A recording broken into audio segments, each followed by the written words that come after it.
Seorang anak laki-laki tampak seperti bocah biasa, tetapi sebenarnya ia adalah makhluk abadi yang telah hidup selama ratusan tahun. Suatu hari, ia bahkan membunuh ibunya sendiri, mengumpulkan seluruh darahnya ke dalam ember, lalu mandi dengan santai. Namun keesokan harinya, wanita itu hidup kembali seolah tidak terjadi apa-apa. Di depan orang lain, anak itu selalu berpura-pura polos dan tak berdaya. 800 tahun sebelumnya, ia dan ibu kandungnya hampir mati kelaparan. Saat itu, ia menemukan daging duyung yang konon dapat memberikannya kehidupan yang abadi. Ia memakannya lebih dulu, lalu memberikan sisanya kepada ibunya.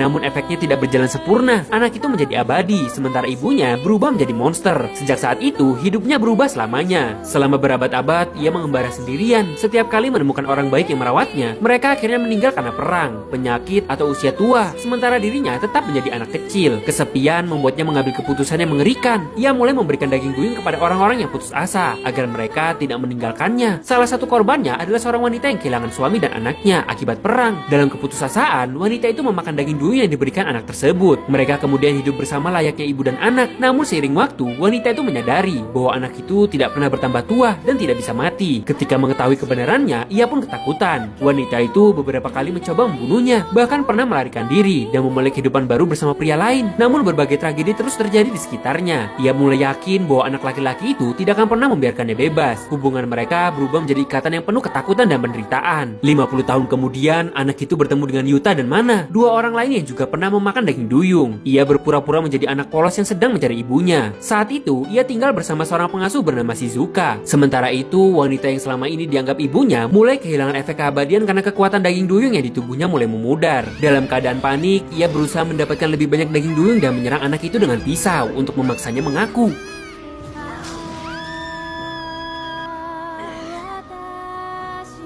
Yuta mulai menyelidiki kejadian tersebut dan menyadari ada rahasia besar di balik keluarga itu. Di saat yang sama, Shizuka berencana menikah dan meninggalkan pekerjaannya sebagai pengasuh. Anak laki-laki itu tidak ingin kehilangan orang yang peduli padanya lagi. Karena takut ditinggalkan, ia menawarkan sepotong daging duyung kepada Shizuka agar mereka bisa bersama selamanya. Tanpa mengetahui bahayanya, Shizuka memakan daging tersebut. Namun prosesnya gagal dan mengubahnya menjadi makhluk setengah duyung yang mengamuk. Rumah mereka berubah menjadi medan pertempuran. Yuta dan Mana berusaha menghentikan monster itu. Sementara wanita yang selama ini menjadi ibu anak tersebut juga ikut terluka dalam kekacauan. Di tengah pertempuran, Mana berhasil membawa anak laki-laki itu pergi ke tempat yang aman. Namun saat memandang Mana, anak tersebut mulai memikirkan rencana baru. Setelah berabad-abad hidup dalam kesepian, ia tampaknya kembali mencari seseorang yang bisa dijadikan teman abadi berikutnya. Sementara Yuta masih bertarung melawan makhluk setengah duyung yang mengamuk di rumah.